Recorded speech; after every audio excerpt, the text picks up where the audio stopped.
Bora lá então para mais um vídeo. Hoje eu vou fazer o segundo vídeo da nossa série Desafios dos Mercados e hoje eu vou falar sobre o mercado de serviços, que é o principal mercado que eu atuo aí desde que eu abri o IOPEX lá em 2011. O mercado de serviços tem algumas particularidades muito importantes, né? Tem algumas empresas do mercado de serviços que prestam serviço B2B, outros prestam serviços B2C, funis longos, funis mais curtos, enfim. Você que se identifica aí é um prestador de serviço, eu atendo médicos, atendo dentistas, atendo advogados, atendo profissionais autônomos, pessoas que prestam diversos tipos de serviços e depois transformam esses serviços tanto em produtos digitais quanto em possíveis processos de mentoria, consultoria, enfim, e até para ensinar e acompanhar os seus clientes, que é o meu caso. Eu chamo meu processo de mentoria consultiva e hoje eu vou trazer aqui sempre, né, essa série que eu estou fazendo para cada um dos mercados. Ela tem o intuito de mostrar para você que tanto quer abrir uma empresa quanto já tem uma empresa nesses mercados que eu vou falar daqui por diante. Quais são as particularidades, né? Ou seja, os desafios que você tem no seu mercado e algumas das soluções que você tem que pensar, principalmente no que se trata da jornada do cliente. E eu vou me ater aqui, obviamente, para os vídeos não ficar muito grande, eu vou me ater sempre dentro da jornada do cliente aos processos e funis, né, de marketing, de vendas e de pós-vendas. Então, vamos lá, deixa eu ir para a minha outra tela aqui. Em se tratando de marketing de serviços, né, uma coisa que eu sempre falo para os meus clientes, está aqui na tela, eu coloquei aí 6 desafios e vou colocar depois para vocês aí 6 possíveis soluções ou implementações práticas que vocês devem tomar. Toma nota aí, pega papel e caneta para a gente falar a respeito. Primeira coisa do serviço é você conseguir tangibilizar algo, né, que é o seu serviço, que na verdade pode ser visto até como um produto, porque é muito abstrato, né? O serviço ele dificulta a demonstração de valor para o cliente. Valor é diferente de preço, você já deve ter ouvido falar N vezes aí na internet. Preço é o que o cliente paga, valor é o que o cliente leva, o que ele tem de experiência, o que fica para ele em termos da solução que ele procurou, dos benefícios, das melhorias, enfim, tudo o que você conseguiu fornecer através do seu serviço. Então, tangibilizar um produto, né, intangível que é o serviço é um desafio muito grande. O segundo desafio é diferenciar da concorrente. Porque hoje em dia, inclusive por causa desse aparelhinho aqui, por uma série de outras coisas, né, a concorrência está cada vez maior, né? Eu lembro muito bem quando eu abri o meu processo de mentoria, eu vim para o Brasil depois de uma formação em Business Mentoring que eu fiz na Alemanha, e eu fiquei quase que 2 anos e meio, basicamente, vendo e ouvindo muito pouco aqui no Brasil sobre o termo mentoria. Eu coloquei mentoria consultiva, porque eu sempre fui consultor, mas haviam aqui, que eu lembre, 2 pessoas que inclusive tinham canais no YouTube, uma delas ainda tem, e que usavam a palavra mentoria da forma como a gente deveria usar, né? E o processo de mentoria como ele deveria ser. Eu presto mentoria para negócios, né? A minha base é a gestão, e eu trabalho todos os processos de uma empresa, começando no planejamento estratégico, basicamente, porque é a direção onde você tem que ir. Depois a gente vai trabalhando todos os processos a partir da jornada do cliente. Marketing, vendas, operação, pós-vendas. Depois a gente passa para o que eu falo de jornada interna, né? Os processos de apoio financeiro, compras, administrativo, RH, enfim. Os processos que, a depender das empresas, aí, dos nichos que as empresas precisam. Então, diferenciar da concorrência muitas vezes é um pouco complicado, então você tem que saber no que você é diferente e usar essa mensagem, já que a gente está falando de marketing, para se posicionar de forma diferenciada, né? Então você não precisa necessariamente ser melhor, você precisa ser diferente para que ao destacar essas diferenças daquilo que você faz, você vai ter o seu lugar ao sol, né? E tornar essa diferenciação algo que traga não só valor para o cliente, mas algo que consiga fazer com que o seu serviço seja mais valorável, né? E que você consiga aumentar a margem, aumentar seu preço, aumentar seu ticket médio e ganhar mais dinheiro com isso. Terceiro desafio, construção de confiança e credibilidade, né? Na minha opinião, e eu já falei isso em outras lives e outros vídeos, Confiança e credibilidade vão gerar autoridade, que vão gerar depois rentabilidade. Os clientes eles precisam acreditar que a empresa realmente entrega aquilo que promete. E se você é um prestador no modelo One Person Business, como eu trabalho, você vai precisar construir confiança e credibilidade a partir do seu conteúdo, mostrando provas sociais, ensinando muito, que é o que eu mais faço aqui no YouTube, né? Todos os meus vídeos são para ensinar, sejam eles os gravados, como esse, ou as lives que eu tenho feito nas quintas-feiras. Enfim, essa confiança e essa credibilidade vai precisar ser gerada na cabeça do cliente. Não é com você para ele, é dele para com você, para com a sua empresa, o seu produto ou o seu serviço. Número 4, o marketing ele sempre vai ter na área de serviço um desafio muito grande no que concerne a relação de leads, a geração de leads qualificados. Por quê? Porque se você precisa, né, e você precisa fazer marketing de conteúdo com foco em atrair. O cliente precisa passar pelo seu funil de marketing para você tentar fazer com que ele caia no seu funil de vendas. Como são funis completamente diferentes, né, o funil de marketing envolve a atração, engajamento e a qualificação, o funil de vendas ele só vai cair no funil de vendas se ele tiver a confiança, a credibilidade e a autoridade, né, tiver visto isso em você. E essa geração de leads ela é tão importante, até no B2B a gente acaba, eu pelo menos, né, acabo migrando e adaptando coisas do B2B para o B2C e vice-versa, enfim.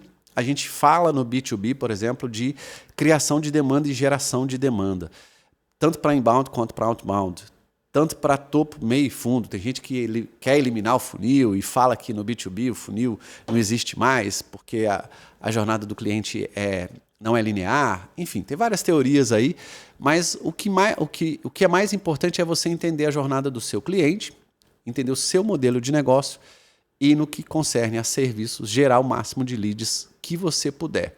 Se você não conseguir gerar um número de leads, serviços geralmente são poucos aqueles que têm um pós-venda de recorrência muito grande, então você precisa utilizar muito do lado esquerdo da jornada do cliente, que é o marketing, para gerar leads qualificados, ou seja, atrair clientes que realmente estejam prontos para comprar o seu serviço, cair no seu funil de vendas, ir lá e pagar pelo que você está vendendo.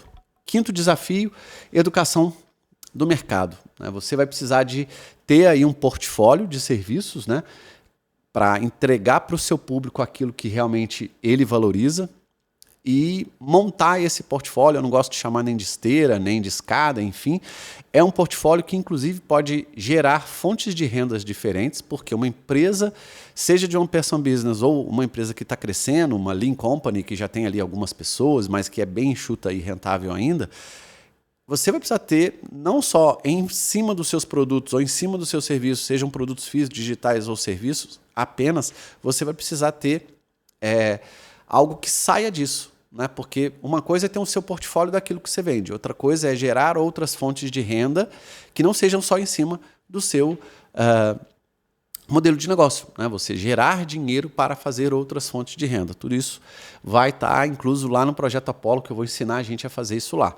E vou discutir, mostrando para vocês, inclusive, como é que eu faço. Número 6, alinhamento de expectativas, né? Sempre em serviços, a comunicação ela vai precisar ser muito intensificada em relação aos benefícios, né? Não que quando a gente venda serviços não precise ou não tenha essa necessidade, mas a comunicação de benefícios precisa ser bastante precisa, né? Para evitar problemas de comunicação ou problemas de entendimento, ou algo que eu achei que eu tinha comprado isso e acabei comprando aquilo. Então, é um desafio bastante grande. Quais são as possíveis soluções que eu anotei para você se concentrar aí? Primeiro, no marketing relativo a serviço, você vai precisar utilizar de depoimentos e cases de sucesso. As pessoas, como eu falei lá atrás, vão confiar, acreditar, e você vai receber essa autoridade com o tempo. Obviamente, isso demora um pouco. Depois que você provar que você faz aquilo que você está falando que faz, que você entrega aquilo que você está dizendo que entrega. E isso vem com você mostrando aí os depoimentos dos seus clientes, cases de sucesso, porque é ali que vão estar os resultados, as experiências que outras pessoas passaram através da sua prestação de serviço. E aí quem está vendo vai conseguir tangibilizar aquilo, vai conseguir tornar aquilo um pouco mais factível para ele. Número 2 é o foco no atendimento personalizado, né? Você vai precisar destacar o diferencial do seu serviço em relação ao tipo de cliente que você quer continuar atendendo, mostrando as personalizações, as possíveis soluções, benefícios, melhorias e uma série de coisas que o seu serviço precisa entregar. Número 3 é investir em parcerias, investir talvez em alguns mercados, eu tenho cliente que investe nisso, por isso que eu coloquei isso aqui, certificações, mostrar que você realmente está até acima da média em termos de qualificação para poder levar esse volume de informação, de ensino, daquilo que você quer passar através do seu serviço para o seu cliente. E parcerias também trazem isso porque as boas parcerias, elas fazem com que a soma da parceria dê o resultado para o cliente lá na ponta. Número 4, automatizar processos de qualificação de leads, porque quando leads chegam, não sei se você sabe, mas na área de serviços, cerca de 5 a 10% apenas dos clientes estão prontos para comprar. Se apenas 5 a 10% dos clientes que entram no seu funil estão prontos a comprar, 90% não está. Por isso que você vai ter que, do meio para a base do funil, para o fundo do funil, você vai ter que automatizar alguns processos, né? E aí utilizar ferramentas de inbound marketing, como e-books, webinários, para te ajudar a qualificar cada vez melhor e mais rápido o seu cliente para ele cair, para aqueles que caírem no seu funil de vendas possam efetivamente ter mais resultado. Então é muito importante você automatizar uma parte dos processos para que você tenha esse filtro mais elaborado, né? Uma coisa é você fazer conteúdo de topo de funil, ou as pessoas que te descobrirem, seja pelo Instagram, pelo YouTube, pelo LinkedIn, enfim, por onde você estiver atuando aí, de preferência os 3. Uma coisa é as pessoas te descobrirem e ficarem lá no topo do funil, te vendo de vez em quando e tal, mas enquanto ninguém compartilhar um conteúdo seu, curtir, engajar com você, começar a te seguir e tal, você não estará fazendo com que eles participem de algo para eles caírem no seu fundo de funil e se qualificarem. O que é um cliente qualificado? Quando ele se interessou efetivamente por algo que você está apresentando para ele. Pode ser um e-book, pode ser um workshop, como eu tenho os dois, pode ser um curso diretamente, ou seja, eu apresento algo para ele, ele se qualifica mesmo com algo gratuito para pelo menos saber o que eu estou fazendo, para ele poder me dar o contato, geralmente e-mail, WhatsApp e o nome, para eu poder entrar em contato com ele e oferecer algo para ele. Se ele já se interessar e já se qualificar automaticamente, caindo no fundo de vendas por ele mesmo, no caso de produtos digitais, aí sim, ele já se qualificou, ele entrou no fundo de vendas, comprou ou não, né? Foi lá para uma página de vendas, comprou ou não aquilo que ele gostaria. Número 5 é o marketing de conteúdo educativo. Serviços não tem jeito, não adianta a gente querer fazer, e eu ainda vejo muito isso, infelizmente, vários Instagrams de prestadores de serviços focados neles, né? Médicos que só querem falar da especialidade dele, do curso que ele fez, do doutorado que ele fez, o dentista mostrando os equipamentos, a cadeira, o negócio novo. Cara, não dá. Isso é até um conteúdo que você pode fazer, ou deveria fazer, mas com uma intensidade muito pequena, porque você precisa educar o seu cliente em cima do que ele tem, né? Quais são os problemas que ele tem que você resolve, quais são os benefícios que o seu serviço traz e uma série de outras coisas. Por isso que lá no Projeto Apollo a gente vai ter um módulo exclusivo que eu chamo de Hub de Conteúdo. Eu já era até para eu ter lançado esse curso, esse módulo em formato de curso extra.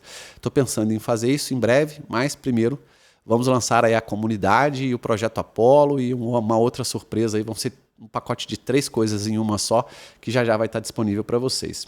E o último, a última solução é clareza nas mensagens, né?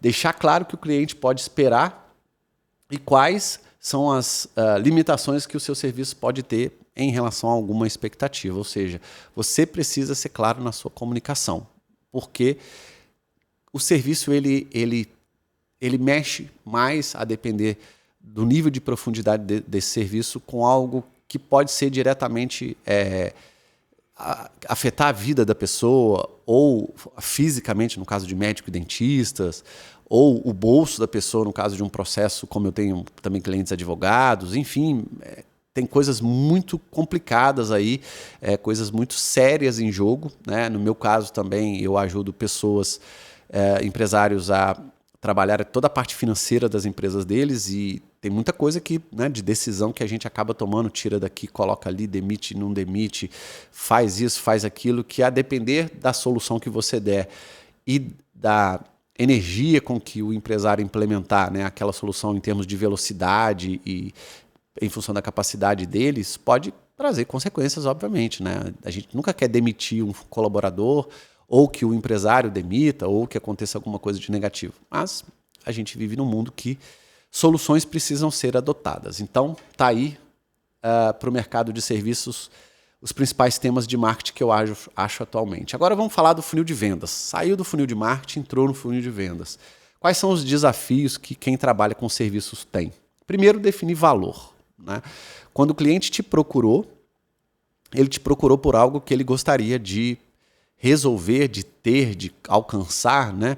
E tem que estar muito claro, né, quando você vai fazer o primeiro approach de venda, que o valor que ele está entregando, que você está entregando, ele vai obter. Então, o valor de um serviço ele pode ser muitas vezes subjetivo e até difícil de precificar com precisão. Então, esse é um desafio que você vai ter que passar, por isso tem que saber precificar da forma correta. Segundo, ciclos de vendas que muitas vezes são mais longos. Existem serviços, como eu já tive, advogado também é assim, alguns procedimentos, né, tanto médicos quanto odontológicos, eu atendo os dois tipos de cliente, também podem ter funis mais longos, diferente do varejo, né, que tem um funil muito curto, o cara está lá com a porta aberta, uma padaria, um mercadinho, alguma coisa assim, o funil é curto, a gente sabe o que quer, entra, compra e pronto, vai lá e paga e leva. Agora, quando eu tenho um funil de venda mais longo, ou seja, um tempo para o cliente passar do topo do funil de vendas até ele efetivamente querer pagar por aquilo que eu estou oferecendo, né, em muitos casos, leva muito mais tempo. E aí você precisa ter material suficiente para persuadi-lo, para saber conversar, para analisar as opções e dar essas opções de diferentes compras, de diferentes formas de compra para o seu cliente e fazer de tudo para que ele passe do topo para o meio, do meio para o fundo e chegue na etapa de fechamento, né, passando rapidamente pela negociação aí, o mais rápido possível para que esse lead time do seu funil de venda seja o mais curto possível. Terceiro desafio é a personalização das soluções, né? É lógico que existem muitos serviços, e o meu não é diferente, né? Médico também, dentista também é a mesma coisa. A gente tem uma base daquilo que a gente conhece e experiencia com os nossos clientes. E essa base é uma base que pode ser chamada até de uma base conceitual. Você tem uns modelos, né? Médico é assim, ele estudou algo, ele já atendeu tantas pessoas que fizeram dessa forma tal coisa, até que se prove o contrário ou que venha uma nova leva de tipos diferentes de tratamento para aquela mesma doença e aplicabilidade de medicamentos e tal, enquanto ele não testar de novo ou não ver subsídio para mudar o tipo de tratamento, ao invés de dar o remédio X, dar o Y, ao invés de fazer tal coisa, fazer uma outra coisa, ao invés de pedir o exame tal, aí agora apareceu um outro equipamento que faz outro tipo de exame, você vai ter que personalizar. Então essa personalização é muito importante, principalmente se você atende, como eu atendo ainda, clientes 1 a 1. Estou diminuindo cada vez mais, porque não estou dando mais conta, né? O volume de atividades minha para o online aumentou bastante, mas ainda tenho alguns clientes, pelo menos terças e quartas, são os únicos dias que eu atendo 1 a 1, mentorias individuais, né, uns sócios, enfim, mas individual por empresa. Número 4, manutenção do relacionamento com o cliente durante essa negociação. Por quê? Porque nem todo cliente, mesmo entrando no seu funil de vendas, vai estar disposto a pagar pelo que você está oferecendo e pronto para pagar. Então, mesmo que ele não compre naquele momento, ele virou um não cliente, mas ele vai para o seu CRM, ou pelo menos deve ir para o seu CRM. Por isso que você tem que ter um CRM aí para captar todas as informações e mesmo que ele não tenha comprado o seu serviço naquele momento, para que você possa entrar, né, em contato com ele daqui a um tempo ou por várias vezes ainda oferecendo outras coisas. Porque por mais que ele não tenha comprado naquele momento, ele pode comprar depois. Então não é exatamente o fato dele não ter comprado que ele nunca mais vai comprar. Então tem que prestar atenção nisso. Outro desafio, lidar com resistência a preços, né?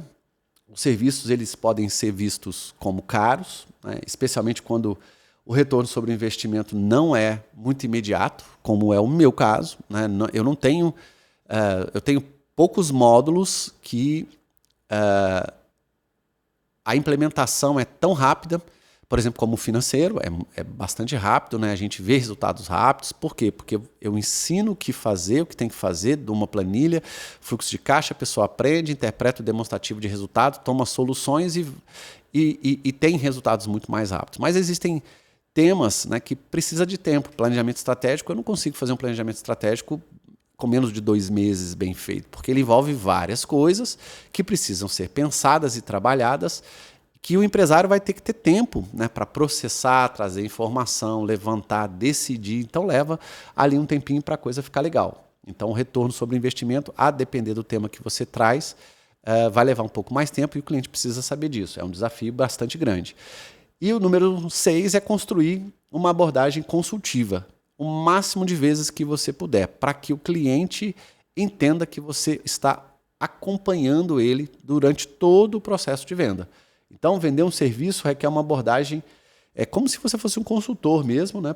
Por conta do cliente muitas vezes não saber o que realmente ele precisa. E se ele não sabe o que ele precisa, é seu papel mostrar as alternativas, né? Ser um consultor mostrando quais são as possibilidades que ele tem, para ele saber se ele está comprando a coisa certa, até porque você quer que ele fique satisfeito se ele levar.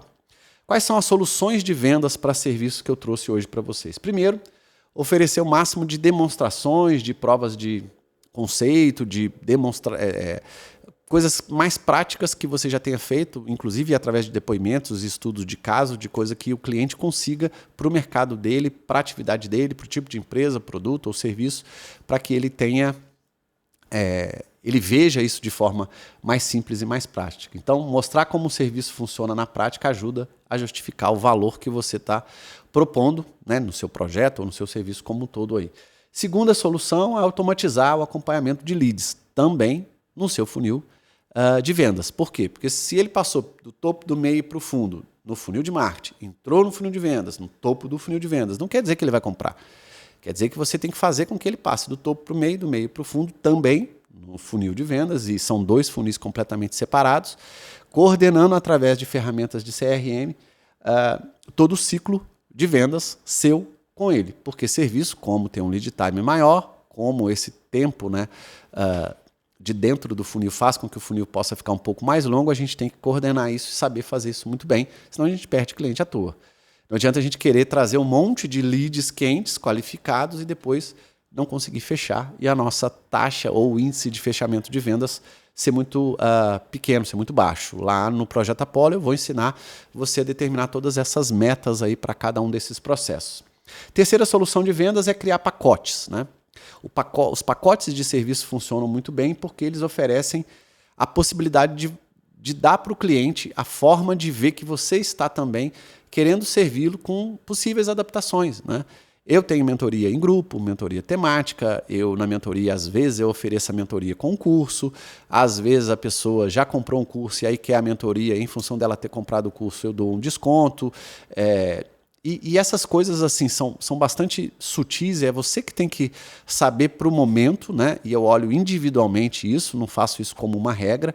Inclusive, desconto, promoção, né? São as coisas que eu menos faço. Primeiro, para não acostumar mal o mercado, e segundo, porque eu preciso ver a situação que o cliente está em função daquilo que ele quer adquirir, né? Então, tem como você tratar esses pacotes de serviço, inclusive para, como eu disse aqui, para reduzir a complexidade. Tem muito serviço aí que você poderia vender mais coisas ao longo do processo e até fazer com que depois o cliente vá lá para o pós-venda, numa segunda, terceira compra, e ele depois entre numa certa recorrência. Aí tem jogadas, né, tem técnicas para você fazer isso que funcionam para vários mercados. Número 4, fazer as suas vendas sempre baseadas em dados, baseadas em números, né? Utilizar indicadores, utilizar metas para demonstrar o retorno sobre o investimento e aquilo que você está tendo de lucro. Isso não tem como...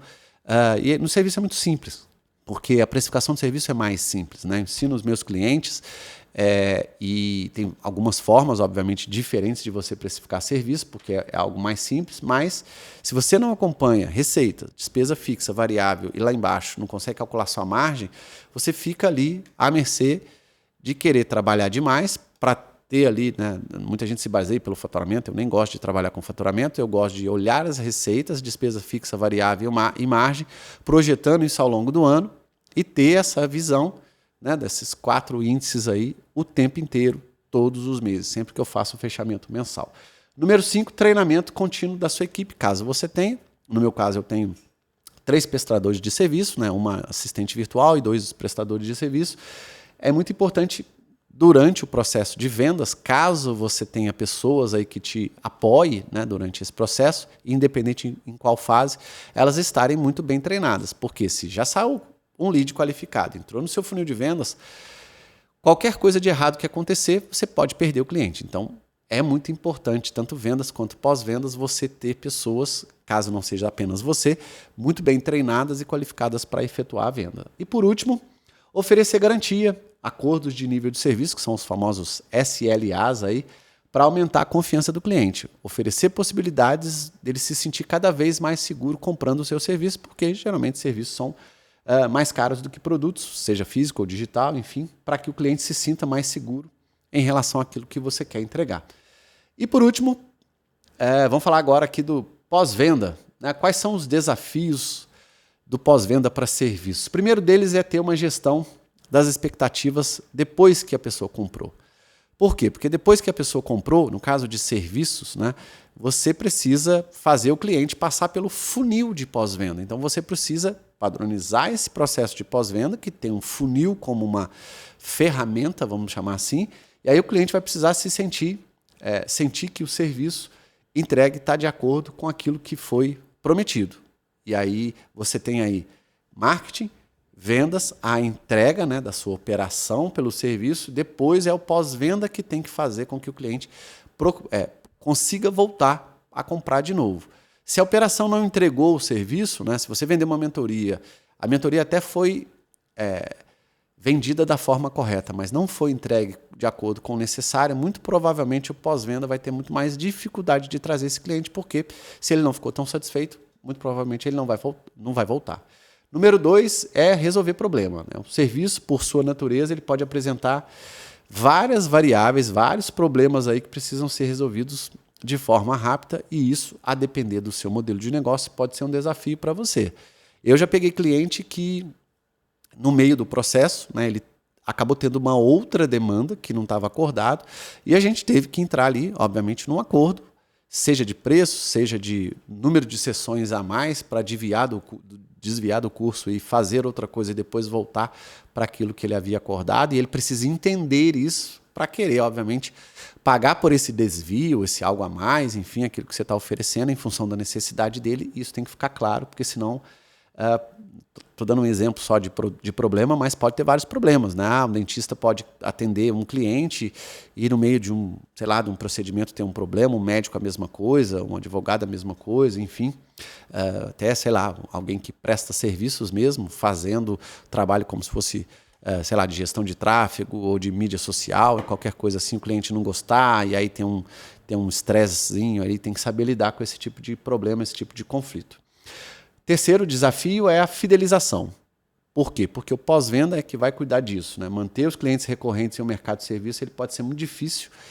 E, como a gente sabe, né, é sempre mais barato eu tentar vender para cliente que eu já vendi pelo menos uma vez do que captar do marketing. Como é mais barato, então é melhor eu tentar focar, inclusive, em ter no meu portfólio serviços que se tornem algo de recorrência, né? E nem sempre é fácil, né? Os dentistas, de novo, tentam fazer isso, advogados às vezes, os médicos também, com consultas, né, de recorrência a cada X meses para diminuir esse lead time. A gente tem várias formas de se fazer isso, mas eu preciso fidelizar o cliente, preciso fazer com que o cliente, além dele gostar do que ele levou, ele consiga e queira voltar. O pós-venda precisa se garantir, né, de que vão haver momentos de upsell e de cross-sell, né, ou seja, oferecer serviços adicionais ou complementares sem parecer insistente. Isso sempre vai ser um desafio. Depois que ele já comprou, você apresentar uma outra solução que possa ser um pouco mais caro ou algo que seja complementar para que ele leve aquilo também e aumente a sua margem de lucro, isso é importante.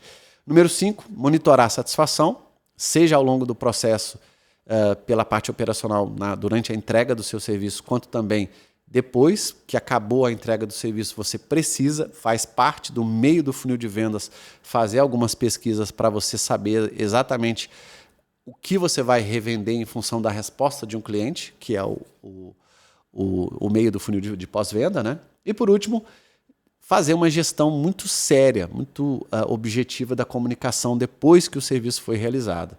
Manter o controle, manter o contato, sem aparecer invasivo, sem aparecer demais, sem aparecer irritante. Isso pode ser difícil.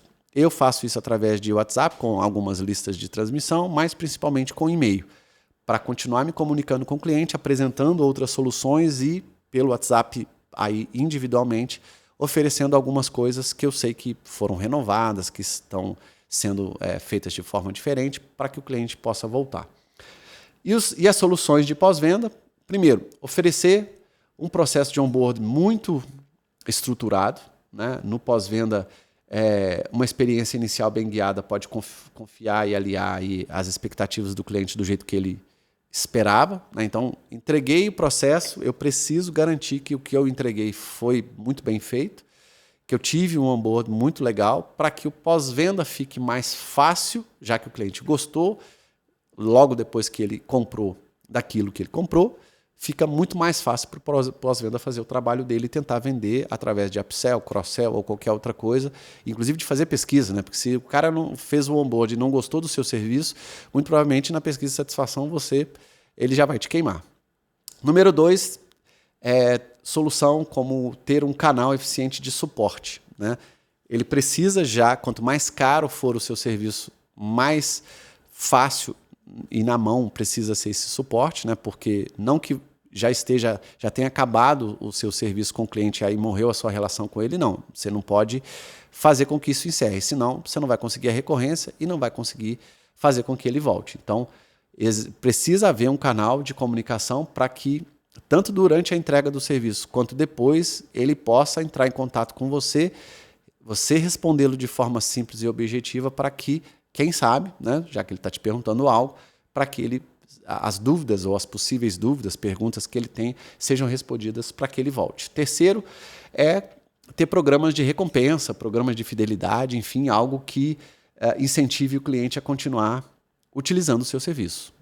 Eu não tenho hoje programas de fidelidade, mas tem algumas recompensas que eu dou para os meus clientes de segunda, terceira, quarta compra, seja com um cupom de um curso, de um e-book, de aulas, enfim, de participação nos meus eventos presenciais. Esse ano a gente vai fazer um novamente. E aí fazer com que isso, né, mantenha essa relação com o seu cliente. Número 4, treinamentos e workshops para maximizar o uso, né? Ou seja, oferecer capacitação para os seus clientes, para que eles tirem dúvida daquilo que você está oferecendo, né? Tem muitos clientes meus que usam, inclusive, workshops pequenos com os melhores clientes, porque é uma atividade de pós-venda. Já entrei como cliente, ou seja, passei do marketing, passei pela vendas, comprei o serviço, aí foi entrega o serviço, agora eu estou no funil de pós-venda lá, o cliente, e você sabe quem são os seus melhores clientes. Se você fizer algum trabalho com uma lista VIP dos seus clientes, inclusive utilizando o marketing e o pós-venda juntos para potencializar isso para outras pessoas e as pessoas souberem que isso existe, você vai causar ainda mais confiança, mais credibilidade, mais autoridade, vai vender tanto para esses que são os seus VIP, quanto isso vai ser mostrado para o mercado para aqueles outros clientes que eventualmente não ainda participam daquilo que você já vendeu, né? Masterminds tem muito disso, você mostrar que você tem um grupo de mastermind, ou você mostrar que para os seus clientes VIP você ensinou algo a mais, entregou algo a mais para várias pessoas num período, num evento. Isso é sensacional hoje em dia.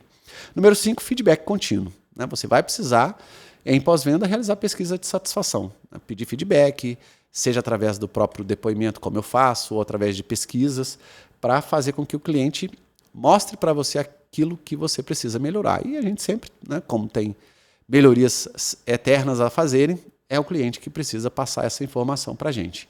E por último, automatizar o pós-venda. Sempre que for possível, automatizar lembrete, pesquisa de satisfação, as renovações, quando é que, né, terminam e começa alguma coisa, porque se o volume começa a aumentar muito, como o meu tem acontecido, né, de 2 anos para cá, o número dos meus clientes aumentou muito, principalmente online, né, as vendas dos meus cursos aumentaram bastante, então eu preciso gerar novos produtos e também preciso atender esses clientes. Então não tem como, algum processo meu, uma hora ou outra, vai precisar ser automatizado, porque a depender desse volume, se você não tiver automatização, você precisa ficar contratando, seu time cresce mais, a operação fica cara e as coisas ficam bastante complicadas, ok?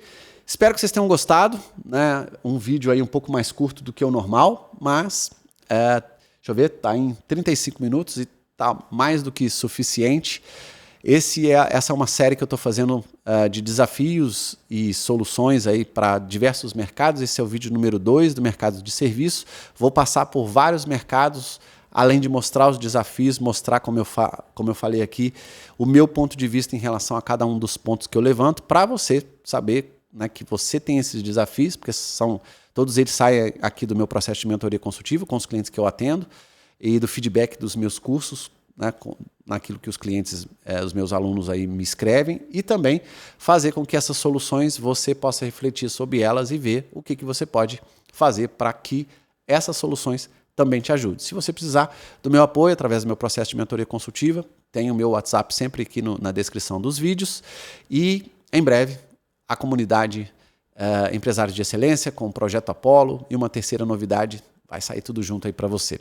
Aguarde. Um grande abraço, não se esqueça de se inscrever na lista de interessados aí do Projeto Apollo, caso você queira, eu vou deixar aqui como primeiro link na descrição.